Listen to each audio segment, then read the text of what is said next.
This is not working. Okay, got it. I can't see everybody.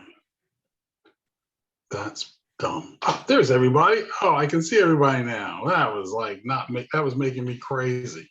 It's like I could only see like one person. It was like, hello everyone. Do we have, this is gonna be one of those nights where I can't see if everybody's there. There's Karen. I think everybody's here but Corey. Okay. And Louise. So then we're gonna get going. We're recording. We are. Okay, so I will start my obligatory 4 lines. Good evening. Thank you for joining the Planning Commission meeting on November the 9th, 2021. It is 6:01. This meeting is being held pursuant to and in compliance with ordinance number 20-A16, an ordinance to ensure the continuity of government during the COVID-19 disaster.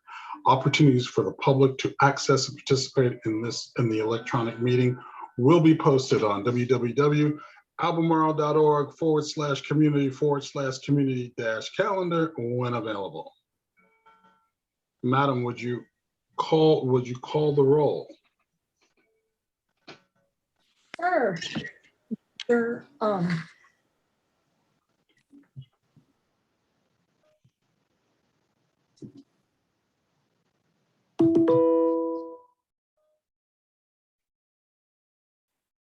That might Mr. be. Keller, Present in Albemarle County.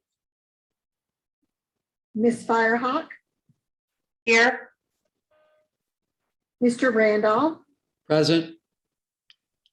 Mr. Bivens, Here. Miss Moore, Present. Mr. Claiborne,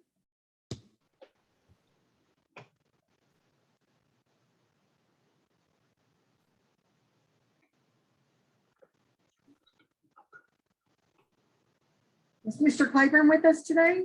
Not yet. Okay. And Mr. Carazana.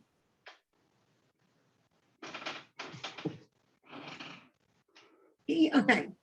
Thank you. Okay, thank you. You Thank call you me? very much. Carolyn, Mr. Bailey's here. Daniel. I didn't Yes. hear when you called. You pop up, yeah. Thank you. He's in some mountain far, far away.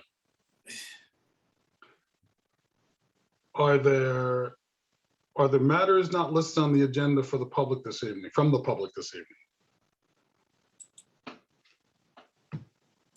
I do not have anyone with their hand up. Thank you. We have a consent agenda on the other side of your agenda on your next sheet. Would any commissioner care to pull one of the two items or any of the items on the consent agenda for this evening? Hearing none, would somebody move? So moved. So moved by Eric. Is it seconded?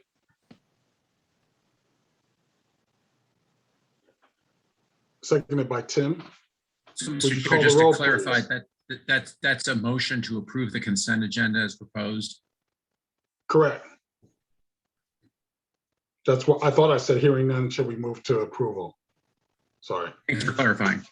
Okay. Would you All call right, Ms. Moore? would you call the roll, please? Yes, sir. Miss Moore, Aye. Mr. Bivens, Aye.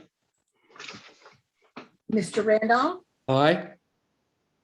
Miss Firehawk, Aye. Mr. Keller, Aye. Mr. Bailey, Aye. and that's it, because Mr. Claiborne hasn't arrived yet, has he? No, he has not. I do not see him yet, as of yet. Okay. All right, thank you. Thank you very much. That means it's passed. So moving on to our public hearings for this evening, starting with, here's a question. Let me find Scott. Scott, are we doing all of them this evening together, or are you going to do we need to do motions for each one of them? I'll do separate motions, but they can all have a single public hearing. Okay, cool. Thank you. So may we hear the staff report for AFD 2021-06 Glen Oaks District Review? Thank you. And yeah, I'll go ahead and do all the staff reports together. Just a moment here. Well, then All right, then can we hear together then the Glen Oaks District Review, the Connor Free Union District Edition, and the Mormon Blue Run Edition, please? Oh, good evening. Thank you. There are those three items mentioned on the Ag 4 agenda for tonight. One district review and two additions. Before I go into the district review, I'll just mention again the recent policy change. It's 3 years on now, but still relevant. Policy change for district reviews.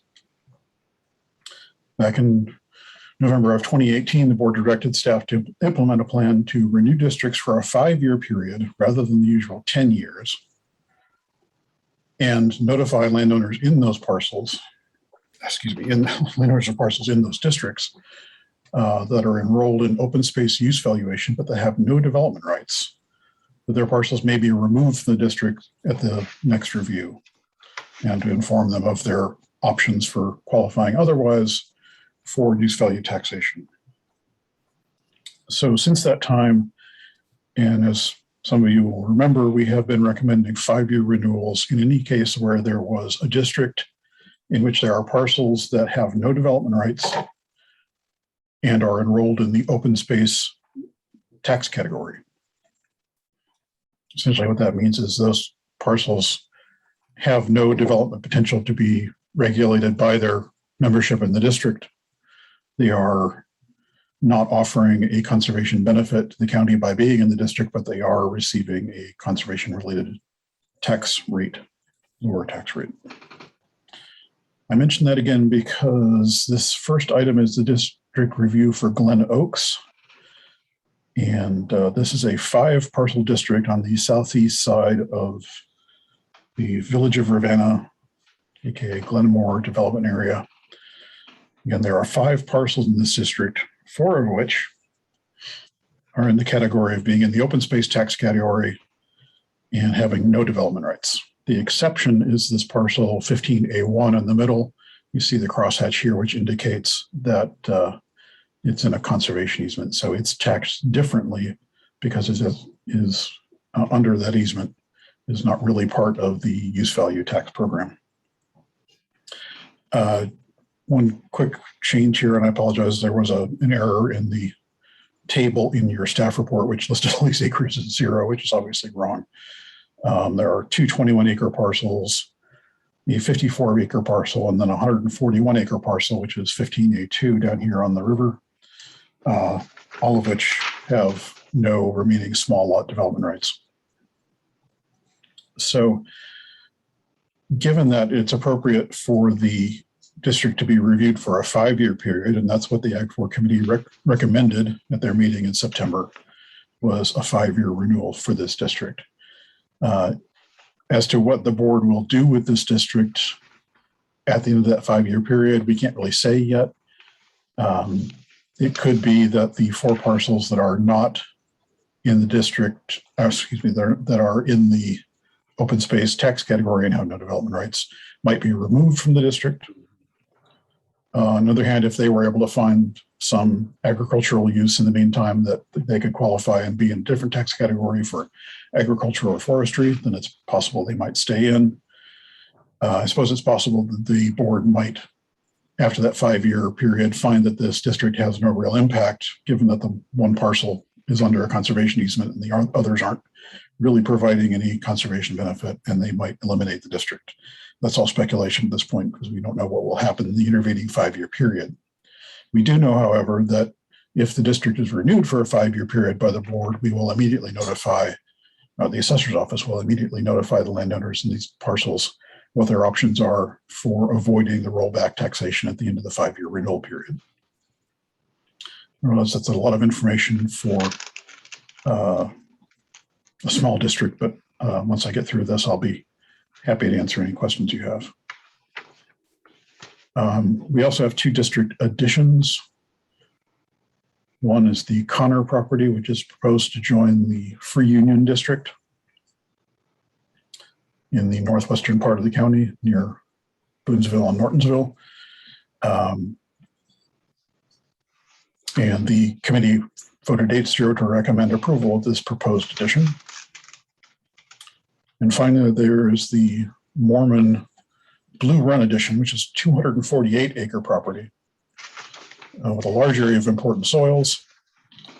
And like the previous one, this one's a little far outside the 1 mile limit to the original core.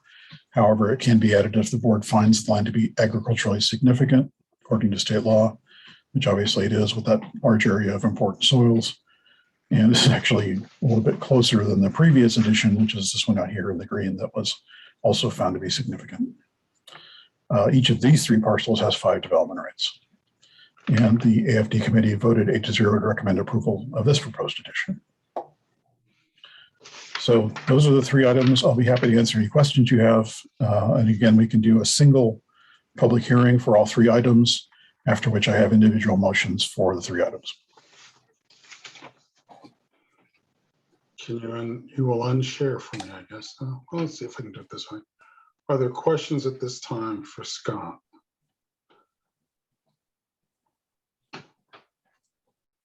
And Corey is here. Corey, what time did you come on so I can just so the record can note that?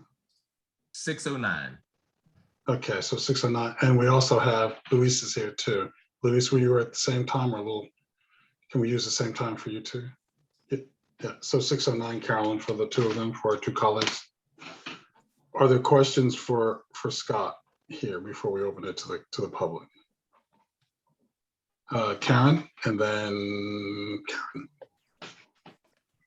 Okay. So I just have I don't know if this is a criteria question or if it's a philosophical question, Scott, but those areas that are found to have prime agricultural soils, but which are currently tree covered, is the thinking of the county that somebody might decide that they would be clearing the forest for agriculture? Because if it's not being actively timbered and it's not being farmed, I'm just trying to reconcile in my mind how these are contributing to ag forestal districts, which are really to support agriculture and forestry, but I'm not clear that either of those activities is actually happening on these parcels. Well, the districts don't, by their regulations, impose any requirements to carry out particular land management. I think the idea is more that they are there to preserve the land for its future ability to engage in those uses, whether or not it's being used that way right now. Certainly, if it was helpful, we could in the future provide more than just the one ag soil analysis. We have forestry soils data we can also use. But no, there's no presumption that any particular use is going to occur or that a forested property would be converted to pasture or crop use. Okay. It might be something to think about when we work on the comp plan later. Thank you. Other questions for at this moment before we go to the open hearing? Seeing no hands up. Madam, do we have people signed up? Don't have anybody at this time with their hand raised. Huh, okay. Then are there additional questions for Scott from us? I see none. Let me add some thinking to where my colleague was going on this. So as you probably know, I've struggled with this category for a while.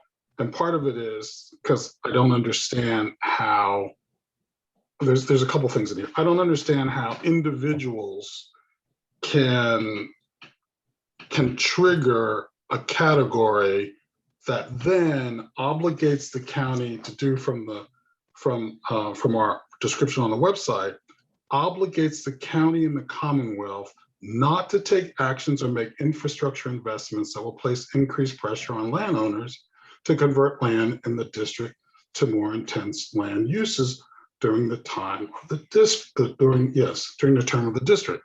So while I'm not opposed to that, I don't understand why there isn't a nexus or greater nexus to the county's strategic plan. whether or not it's to preserve a particular area of our land, a particular jurisdiction of landmass of our land, or how this connects to our climate action, to the county's climate action policies, which have been initiated. And so it's the whole idea that an individual can trigger themselves into a status without any sort of analysis on whether or not the county thinks that the status is something that they want to endorse.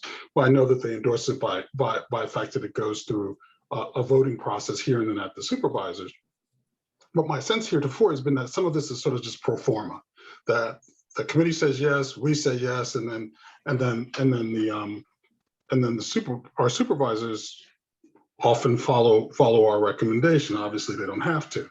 And so part of this is this whole idea of drawing more of a connection to what the county wants to do or how the county wants to establish its particular strategic initiatives and have various policies and various lands that get changed in categories and support that. Because I was thinking about this the other day and thinking this is like an opportunity zone. So we're creating this opportunity zone for agriculture and for forestry in an area that I don't necessarily know that our supervisors want an opportunity zone for those kind of activities there. And so that to me, Scott, is something that, however, and Charles, when we wrestle with this, is there a way to include something that's got an analysis that's got a deeper connection or that's got an explicit connection to county policy and county policies and procedures and strategic policies? Because this just seems like, well, if I have enough of a landmass, I can say, yes, I want to opt my property into this, and take advantage of all the benefits that come from that, particularly the tax benefits, but not know that that's really a change in tax revenues that the county supports or that the county was looking forward to, or that the county endorses. And so that's my sort of on the spot concern this evening with this kind of policy that, if I had 100 acres, I could opt it in, but who says that my property should be opted in? And I think that there's enough of a swirl around that we should be more rigorous, or we should attempt to have some rigorous analysis to sustain these decisions. There's a lot there to respond to. I understand that. Probably the first key point is that there is in Chapter 3 of the county code, which governs these districts, a set of criteria on what should or should not be added to one of the districts, either in creating a new district or use the same criteria for adding other parcels to an existing district later. So if you're interested, I can pop this up on the screen in a moment. So as far as the decision-making process, it does fall entirely on the county. The board is supposed to make a decision on membership in these districts or formation of these districts based on those criteria in the ordinance. It's not something that can be forced upon us just by somebody signing the application form. I understand. But let me just push you a little bit more. So I think then we're going to need some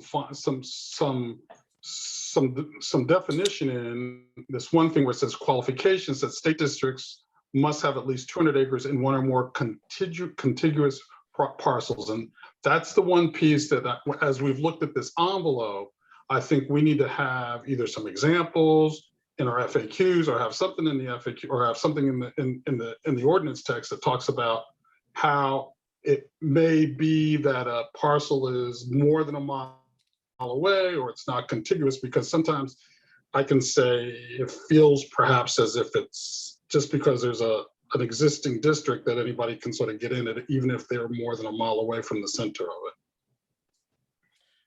Yeah, and that's a fair point. I think part of the confusion that comes from these districts is that they're called agricultural and forestal districts, which implies, as you said, that there's some sort of opportunity district or some sort of different zone as for what's permitted or what can happen. That's not how they work. Well, they work by limiting subdivision and a little bit of commercial activity. They don't fund or assist or boost agriculture or forestry. They keep the land out of residential use temporarily so that it's available for agriculture and forestry, which are identified as important. But they're not opportunity zones. They're not different zoning. It's simply a voluntary form of limiting residential development in the rural areas. And that's virtually all they do, other than, the things that rarely come up, like limiting special use permits, but more frequently limiting the state's ability to take land for road improvements when it's dedicated to agriculture like this. 95% of what these districts do is limit residential subdivision. And they would be more accurately named as something other than agricultural and forestry districts, because they're not in any way requiring or assisting anyone in doing agriculture or forestry on their land.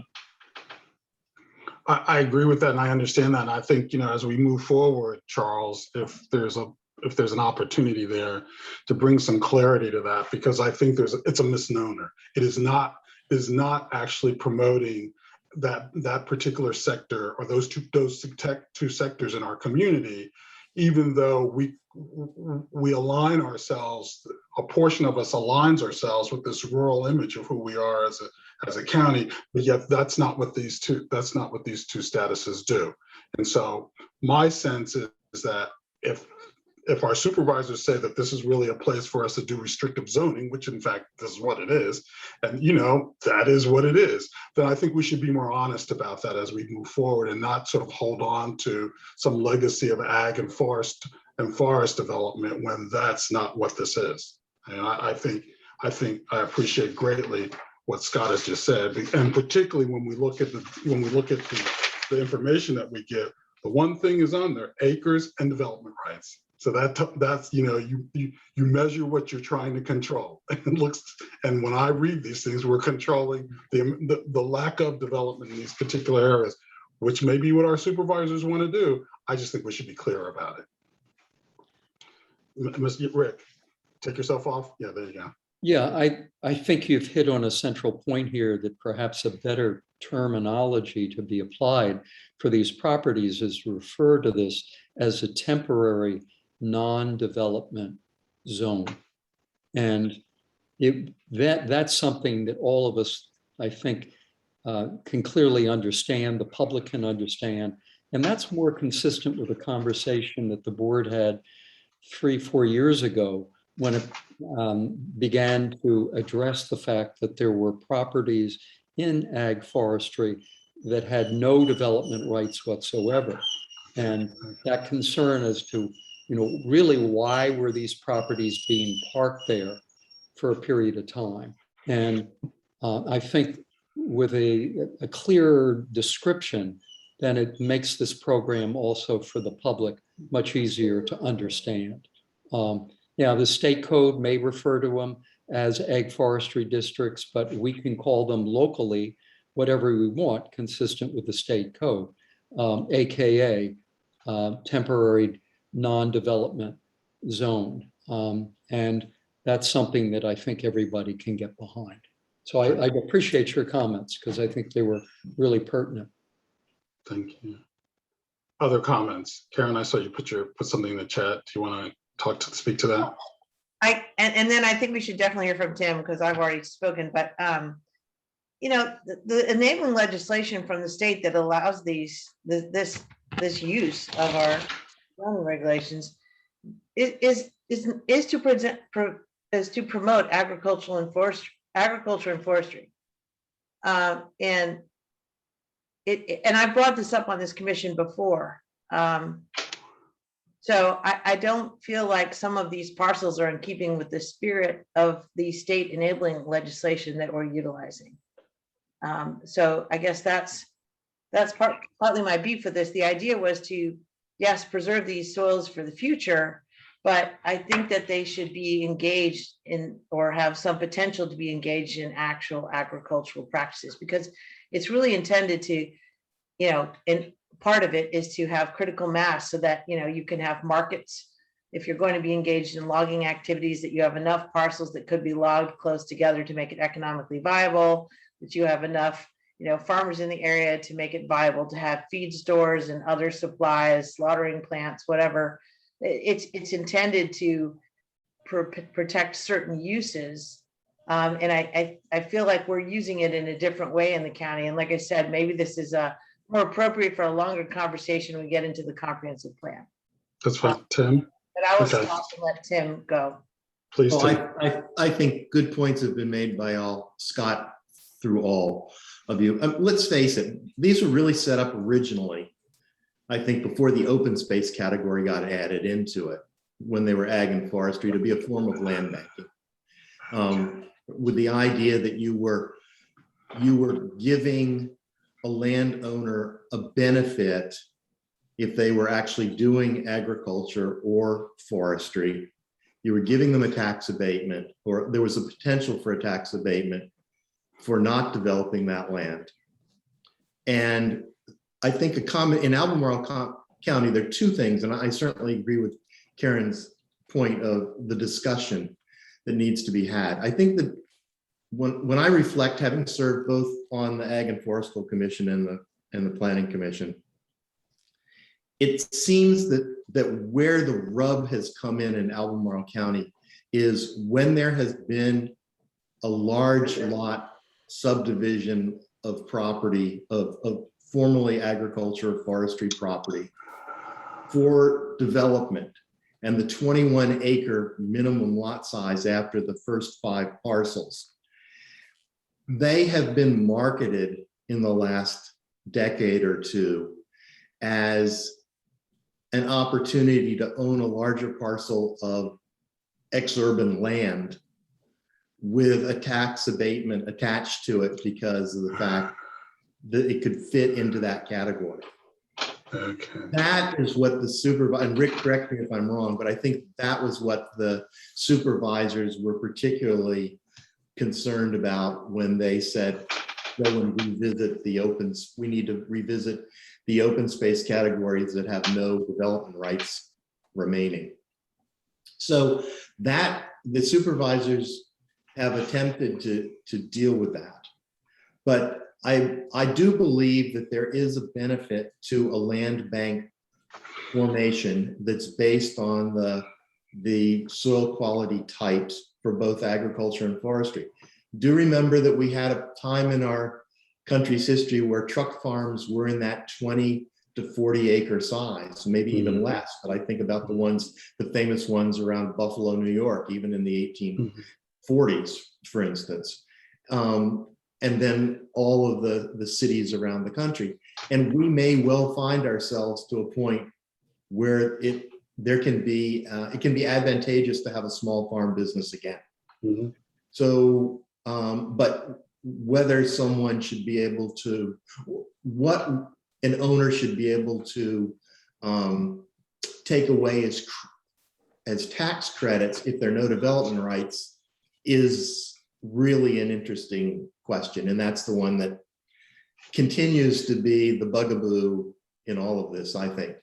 There is the opportunity, the option of doing the open space category was optional in the county. Actually, Andy, correct me if I'm wrong, but I believe actually the forestry and agriculture categories are both optional. And there are some counties in Southwest Virginia that have neither, that have none of the three. There's some that have just agriculture, but not forestry, some that have forestry, but not agriculture.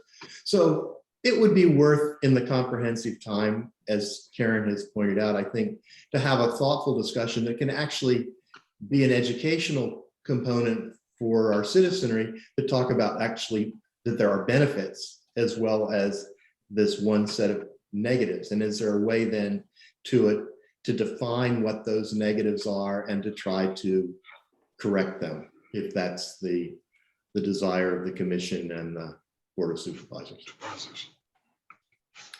That's it for me. One couple of quick things I'll just point out, and I don't know if you all have time tonight for me to put this up on the screen and go through them, but would encourage you to look at Chapter 3 of the County Code, which is not part of the zoning ordinance. It's a totally separate chapter that just governs these districts. It lists early on in the ordinance or in the chapter the many purposes of these districts as defined by the state and the county, which range from protecting agricultural markets and productive land to protecting a wide range of ecological resources.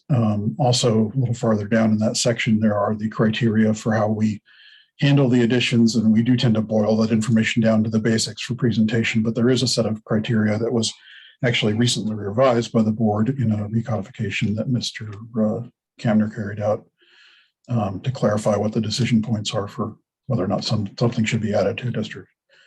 And again, the name is agricultural and forestal districts. They have a wide variety of purposes, but they achieve that through prohibiting development to a more intensive use. And there's definitions of what that means and the things that are exempted from that prohibition. But that's the tool is it's not boosting agriculture or requiring any particular use. It's just prohibiting development to a more intensive use. That's what they do. Thank you. That's helpful. I think, thank you for the reference and the pointing towards that particular chapter. Does anyone else want to come in on this?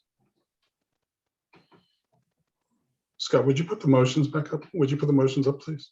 Sure.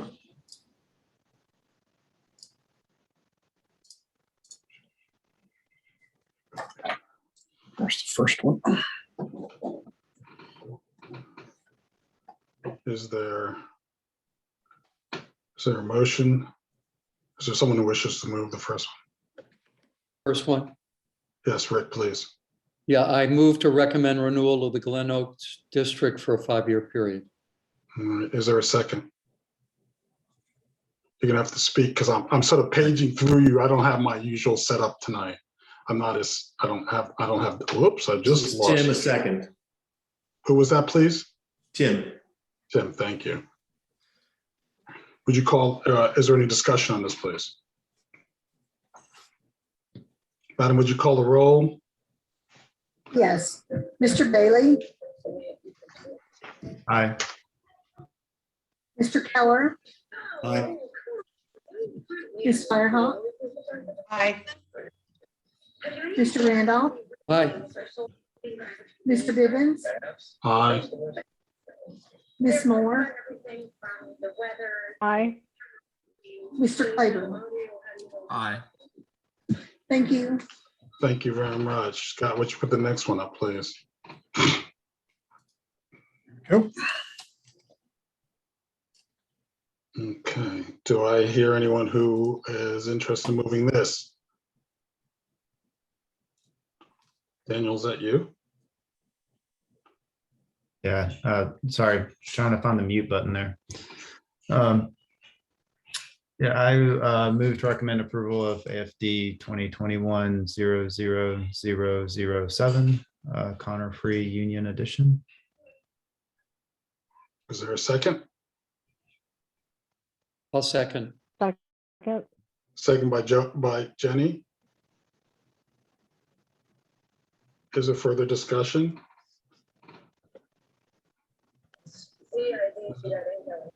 No discussion. Madam, would you call the roll, please? Yes, Mr. Claiborne, Aye. Ms. Moore, Aye. Mr. Bivens, Aye. Mr. Randolph, Aye. Ms. Firehawk, Whoops. What happened? Oh, no. I think I've lost my connection. Ms. Firehawk,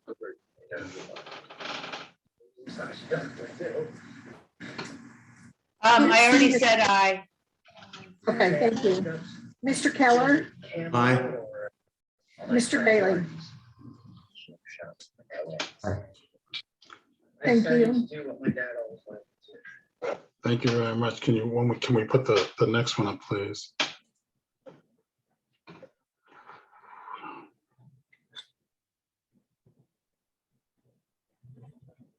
Who would like to move on this particular, who would like to move this forward? So move. So moved by Corey. Is there a second? Rick, did I hear Sorry, you could we second?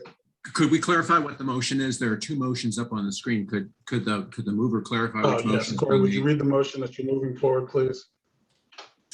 Sure. Should the plan to approve AFD 2021-00008 Mormon Blue Run edition? Second, Second by Rick. Is there any discussion? Could you call the roll, please? Yes, Mr. Bailey, Aye. Mr. Keller, Aye. Mr. Firehawk, Aye. Mr. Randolph, aye. Mr. Bivens, Aye. Ms. Moore, Aye. Mr. Claiborne. Aye. Thank you. Thank you. So Scott, you've heard, I think hopefully what you've seen is what you've heard and heard was a robust discussion around this. And I think looking for some clarity as we go forward. And also may be helpful that when you, if you should have the occasion to bring some of these before us again, to perhaps give us a bit more context about how we got here. Glad to do that. Thank you. And as you say, we can also work that into the comp plan discussion. Thank you. Thank you very much. You have a good rest of your evening, and thank you. It's always good to see you when you come before us. Thank you. Moving on to our next item. Could we have the staff report for SP 2021-12, the Education Transformation Center, please?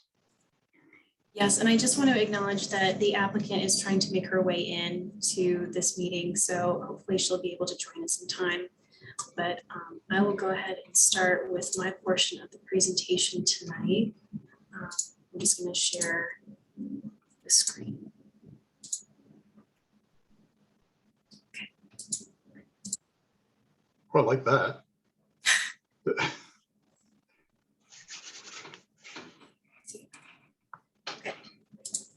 Okay, well, good evening, commissioners. My name is Mariah Gleason. I'm a senior planner in the planning division of Albemarle County, of community development, excuse me, with Albemarle County. Tonight, I'm going to be presenting for your consideration SP 2021-00012 Education Transformation Center.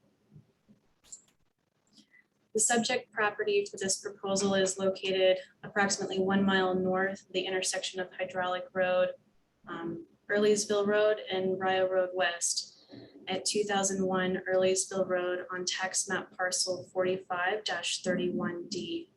The subject property is located in the rural area. Parcels surrounding the property are similarly zoned rural area and generally contain residential development. The South Fork Rivanna River Reservoir abuts the property to the south and east. The property itself contains an approximately 9,960 square foot building that was constructed in the 1980s for religious assembly uses. The property is also surrounded by wooded areas. Wooded areas are most dense along the north, east, and south property edges. Lightly wooded areas, in addition to Earlysville Road and topographic variations, provide separation between the property and the residential parcel to the west. The application before you tonight to use a portion of the existing building for private school uses. The private school would have a maximum enrollment of 24 students. School would operate Monday through Friday during normal school hours. No night or weekend activities are proposed with the use. Since the nature of this proposal is as a supplemental education program, students would be transported to and from the site by their home schools or school districts by way of car or van. This encourages group travel options, limits the volume of traffic associated with the use, and reduces parking needs on the subject property. During the review of this proposal, no outstanding concerns were identified by staff or members of the public, in which case I'll keep the presentation brief. Staff found a number of factors favorable to the proposal, including that the proposed use will support education systems and students in and around Albemarle County, and that the proposed use will not create substantial detriment to adjacent properties. No unfavorable factors were identified. To preserve the factors that were found favorable, staff recommends the following 4 conditions. Should it please the Planning Commission to know the applicant has indicated that they are agreeable to these conditions. So with that, I'll conclude staff's presentation. The commission has a staff report. If you have any questions regarding information provided here in the report, I'd be happy to elaborate. Thank you. Also, if when the PC would like to make a motion, I have a slide prepared with possible motions, should the PC wish to make use of it. Thank you very much. Are there questions for Mariah at this point, folks? And please speak up if you do.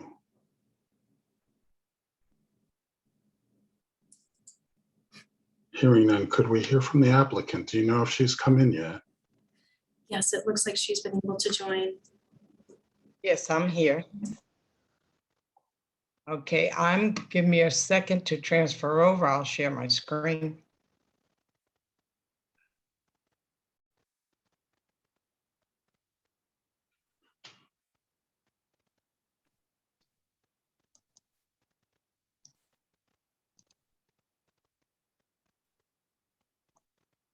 Can everyone hear me? Yeah, and welcome to our meeting, ma'am, this evening. Thank you for joining us. Thank you for having me. I appreciate it. Education Transformation Center is what we call a short-term high impact educational alternatives are not here for or with us for an extended period of time, as in years. And so during that time, we're trying to make sure that it is very focused in returning so that they can return back to their home high school. Education Transformation Center is an alternative education program for teens who are at risk of academic failure, dropping out of school, having some type of negative impact with the justice system, frequent detentions, and a number of in and out of school suspensions. Our motto for our students is that you're not responsible for your beginning, but you are responsible for your ending. They're not responsible for the family environment that may be inappropriate, the conditions that they're in, the situation, things that they're seeing that are not appropriate. They have no choice in that, but they do have a choice on what their future looks like. They are responsible for the end. Our mission statement, we endeavor to create an atmosphere of relaxed alertness. That is where there is a combination of high challenges, high expectations, and a low threatening community, and a state of mind that combines confidence, competence, and intrinsic motivation.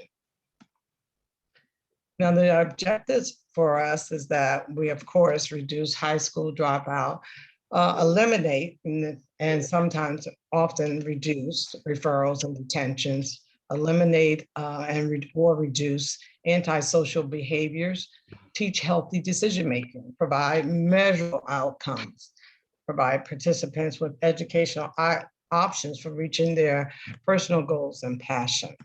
And we have a 6-week curriculum, and this is how it's set up. But I can tell you thus far, everything has been based on individual IEPs or just with that student needs. We try to meet them where they are to get them to reach the goal. And remember, our goal is always to return them back to the high school. The difference between traditional alternative education and Education Transformation Center is that we do want them back. We want them to be able to understand their purpose and that they have a daily education plan that they work on. And that our goal is that we need to be in high school with the traditional high school students, with pep rallies, football games, and alike, because I'm not sure if you're aware of it, but generally speaking, when they're in alternative education, they cannot participate in the traditional high school activities. And we found that most of these students are extremely bright, just need some direction. Our program is set up on threefold life skills, passion identification. And I want to stress that part of it is that we want them to understand that you're on this earth for a purpose. You have a goal that you should, while you're here, let us help you find that. And generally speaking, when we can help them find their passion and help them devise and set up an education plan that leads to that passion, generally you'll find that school has a different meaning for them, which automatically reduces a lot of the problems that they have in the traditional schools. And we have individual. May I pause you for just a second? Sure. Just so that you know, we're not seeing a presentation. We are seeing you, but we're not seeing a presentation, just so you know that. Okay, I didn't know. Hold on. I shared my screen. Let me try it again. And thank you for stopping. And that's fine. I mean, that's fine. You might want to continue the way you are, but if you were under the impression that we were seeing images, we were not. And your presentation is interesting enough, so you may not want to struggle with that if you don't need to. Okay, then I will leave it alone. Okay. I'll go back.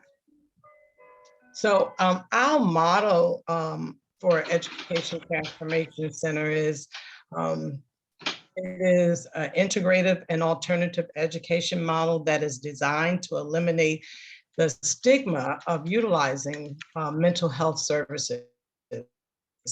It's a seamless practice of clinical learning models fosters emotional self-effacing, where the student can start to eliminate things of their own while doing essential life skills. And ETC provides a therapeutic environment where students participate in the psychoeducational and counseling groups. And this is all in combination with their academic activities. And of course, our outcome for us is that we return them back to the high school, where again, that's where they're supposed to be, and that's where they need to be. And how do we know that things worked and what we are offering and what we try to provide? How do we know if it works unless we can return them back to their high school? And so that's pretty much what we have. And again, it's something that's much needed. And because we are not saying we're better than any other alternative school, is that we're smaller and we can take time and that we can really work with the student more on an individual level. And curriculum wise, we have our own curriculum, but what we've done in the past is that we've actually have the students take their courses, that coursework that they're missing. We ask them to, and we work with their teachers and their counselors at their home high school to get all their assignments. And so that when they return back to the school, they're up to date. Otherwise, if we don't do that, we're going to be repeating the cycle. They'll go back and not be where they should be. And therefore, we don't want that to happen. And so we work very, very hard to make sure they receive their assignments. I'm going to ask if there are people, if any of the commissioners have questions for you, ma'am, before we open it up to the public to see if there's anyone there. Commissioners.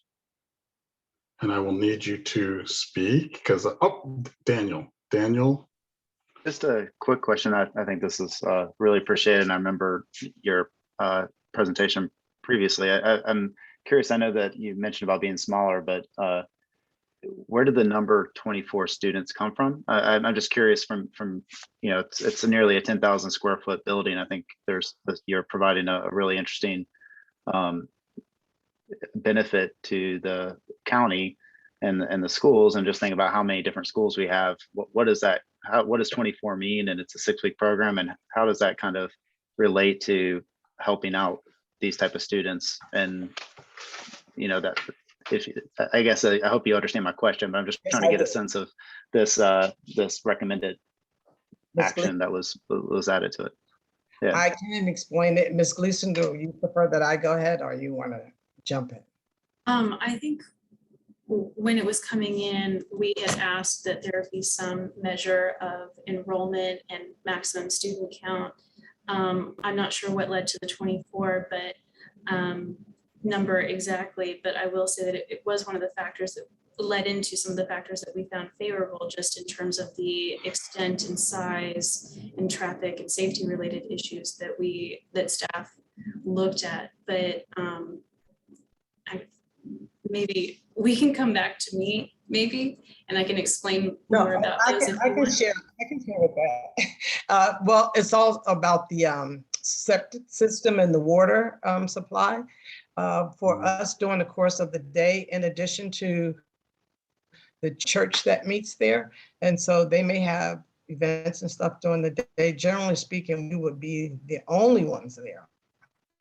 But when they look at the 200 that they can hold, plus that, then it just gave us the number 24 that would be the appropriate amount for that facility. And the water septic system and all that was involved in that process. Does that make sense? Yeah, thank you. Other questions? Mr. Claiborne. Mr. Claiborne? Good afternoon, Ms. Carr. Thank you for the presentation. I don't know the layout of the building, so I'm just curious for the classrooms. I think I read they were on the bottom level. Just curious, are they accessible from the exterior, or do you have to go through the front door? Can you just talk a little bit about how do you access those classroom spaces? Yeah, it's accessible from the exterior. If there's a door that leads directly into the lower level, we have no problems with that. That's handicap accessible. Now, we will have an office or two up on the second floor, but that's basically where the counseling sessions will take place.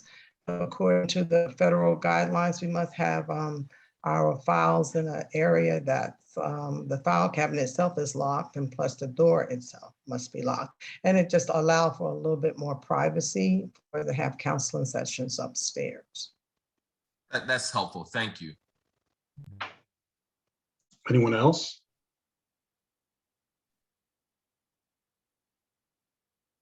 Okay, seeing no one with their hand up or unmuting themselves, we'll go to the public hearing if there is one, if there are people in the public to speak. Madam? I do not have anyone with their hands up at this time. Okay, we'll do the 5, 4, 3, 2, 1 piece. Still no one with their hands up? No one with their hands up. Okay, fine, then we won't go to public hearing. Are there additional questions for the, well, let me go back to the applicant. Madam, are there any closing remarks you would like before we take it among ourselves, before we discuss this among ourselves? No. I just think that, well, I thank you for the opportunity to allow us to bring this much needed service to our students. It's just one of many things that they need, in particular in the time that we're having with mental health and just getting back to one-on-one. I can't stress enough that our goal, and I just really believe that how we measure our success is returning these students back to society. And if they're graduating out of our program at 4 years, I have to question, did we do our job? So they need to get back into circulation into the area that they belong with their teens and their friends as soon as possible. So we thank you for the opportunity to bring this to you. Thank you, Ms. Carr. So on that note, commissioners, what are your thoughts? And I need to, going back and forth. I see a hand. Oh, I need a hand. Do you have a hand up? I see a hand go. Rick Randolph. Rick, Rick's got please. Thank you. Thank my you, Lord. Rick. Go ahead. Oh, What we're I'd like to frozen. say is, Dr. Johnson, No. this is such a better location. I think you're it's talking- wonderful for you to commit yourself to going into Yancey when it opened up as a community center.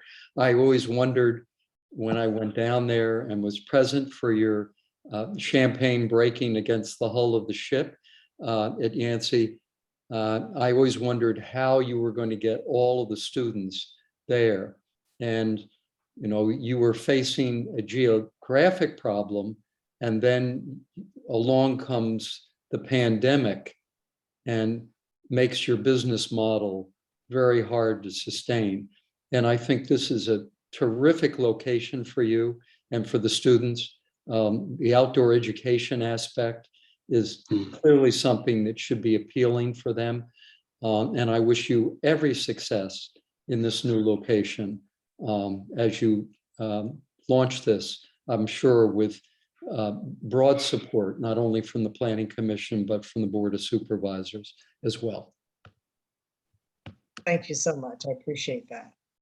Thank you. Are there others who wish to comment before we go farther?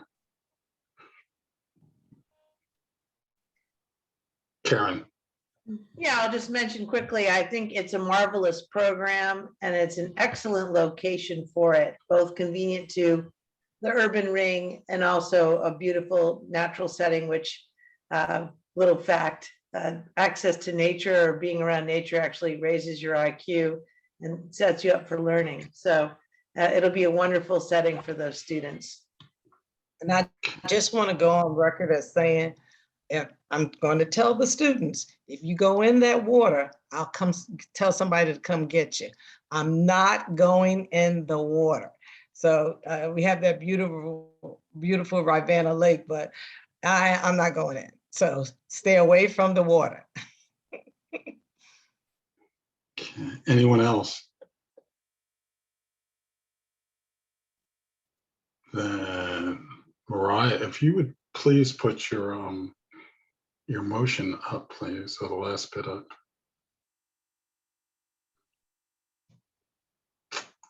Thank you. Is there a commissioner who feels, Daniel, would you read it? Yeah, very, very happy and to recommend approval of SP 2021-00012 Education Transformation Center with the reasons and conditions stated in the staff report. And as stated by the fellow commissioners, I think this is a great use for this property and excited to see it get off the ground and start to help the kids in our county. So moved. So moved. Is there a second? Second. Seconded by Corey. Was that you? Yes, sir. Yes, please. Is there further discussion? Seeing none. Madam, would you call the roll, please? Yes, I'm sorry, I didn't hear who seconded it. That would be Mr. Claiborne. Okay, thank you. Mr. Claiborne? Aye. Ms. Moore? Aye. Mr. Bivens? Aye. Mr. Randolph? Aye. Ms. Firehawk? Mr. Keller? Aye. And Mr. Bailey? Aye. Thank you. Thank you very much. Ms. Carr, you've heard tonight that we've endorsed this, and the next step you'll be working with Mariah to move to the supervisors. And thank you for bringing this to us this evening. And we, as you heard, and echoing our colleagues in this, that we wish you much success and hope, in fact, that in the time span that you get those students back to their classrooms, so that you can be a tremendous success. So much. I greatly appreciate it. Thank all of you. Thank you. You have a good rest of your evening. Thank you. We're going to move on to our next item on the agenda, ma'am. So are there any commissioners who have committee reports? I don't believe it. Not on this screen, not on that screen. Oh, there's one. There's two right there. Oh, good. Corey and then Rick. Let's let Commissioner Randolph go. He was about to jump through the screen. I'll go after him. No, that's all right. It's good for him. It's good for him. It's good for him to just temper himself just a tiny bit. Go ahead. All right. I was at the Pantop CAC meeting a few weeks ago, and we had a briefing regarding the Albemarle County Transit Expansion Study, which was it was new to me, but It was presented with the goal of identifying, I would say, short-range opportunities to expand transit service to, I would say, key population areas and employment centers in the county. And found it interesting, like they identified 2 growth areas. One was in Pantops, and the other one was on the 29 North Corridor between the city limits and the North Fork of the UVA Discovery Park area. And very interesting presentation. I didn't know if that was going to be coming before this group as a work session or anything, but just thought I would share that that has come up. Okay. I can send everyone a link if you'd like, then you can sign on. There's an online, there's an online webinar this Thursday, so I'll send people the link. So if you care to go into that, okay. Rick. I just wanted to let the commission know that the Village of Ravenna CAC met last night. There was a discussion about what else, Breezy Hill, and the chair of the committee noted that the master plan has vagueness written into it. 1 unit per acre is not spelled out in the master plan. The word essential for 250 road improvements should have been applied to any and all development in the Village of Ravenna, rather than just the road itself.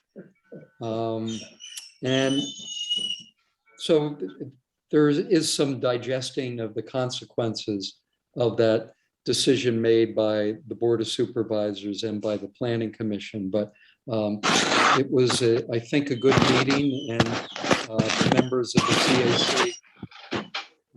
CAC are moving forward. Thank you. We lost you. We lost you.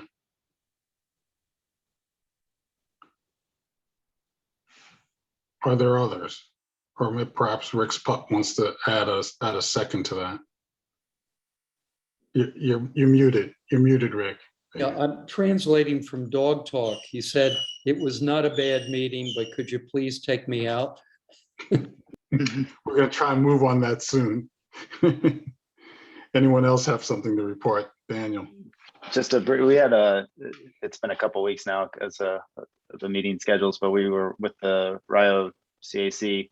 I think one of the big topics of discussion was the placement and location of the approved smart scale for the roundabout that should replace the light at the CTAC and what is John Warner and Rio now, that intersection. A lot of that's part of the Rio Road corridor study, along with some discussions on the Rio Commons site plan. I don't think the Rio Commons project, which is up Rio Road going towards Penn Park from that direction, I don't think that project should come back in front of the Planning Commission, if I understand. But it has, continues to add a bit of consternation among the people and what's included or not included in the Rio Road corridor study. And so I think that's an interesting area for us to keep an eye on as we move forward and think about the planning of that area. Thank you. But overall, as Rick said, not a bad meeting. Okay. Do you have to take anyone out for a walk? Yes, but I lock her out. I lock my dog out the door because she'll drive me nuts. Does anyone else have a report from our meetings? Okay. Seeing none. Charles. Well, thank you, Mr. Chair. It has been a while since we've met, so I've got 2 board meetings to report on, and they were very full meetings. Back on October 20th, the board approved a special use permit to expand the existing day camp on the Hops property, as recommended by this commission. And then more dramatic was the adoption of the Crozet master plan. One change that the board did was they went back to the original staff recommendation for middle density residential on the Tabor Street block downtown in Crozet. And then everything else was adopted as presented. And then November 3rd, we also had quite a bit. Last week, the board approved amendments to the special use permit for the field school. And there, if you remember, there was a time limit that the commission had recommended, and the board endorsed that as well. They also approved a special use permit for the Ivy landfill solar facilities, which came before this commission a while back. So a lot going on and a lot more to come on some of these items. I know Commissioner Bailey mentioned the Rio corridor study. We'll be bringing that to this commission for a presentation. I think we have that scheduled in January. We have a Ravenna corridor study coming with Mr. Benish here. I believe it's in December. Quite a few work sessions coming your way. So. Mr. Rapp, did our supervisors make a decision about Crozet Park? Was that? They did as well. Sorry, I missed on. That was last weekend as well, or last Wednesday. They approved Claudius Crozet Park as well, as recommended by the commission. So, okay. Thank you. Any questions for? That was a long one. Any questions on all those different public hearings? I think Jenny's cat's got a question because it's looking around like, Crozet. I'm just gonna look around on that note. A lot of Crozet attention lately. Yep. Yeah. But we're gonna shift next week. It's a good segue to our work session. We have Andy Bowman from the Office of Management and Budget coming to discuss the county's capital improvement plan process. And then myself and the talented Miss Rachel Falkenstein will be presenting an update on our comprehensive plan and our ordinance updates. Both of those are finally kind of getting off the ground, and we'll give you some overview of some of the discussions we have at the board and be seeking some feedback on some of the specifics that commissioners might want to look into as far as different focus areas, topics, ordinances of concern, things like that, so that we can have your guidance as we start to scope these more specific parts. We had a very high level overview with the board just to kind of get the overall scope nailed down, and then we'll be getting into each kind of phase by phase as we go with the Youth Commission and members of the community over the next few years. So looking forward to it. Questions for Mr. Rapp or comments for Mr. Rapp?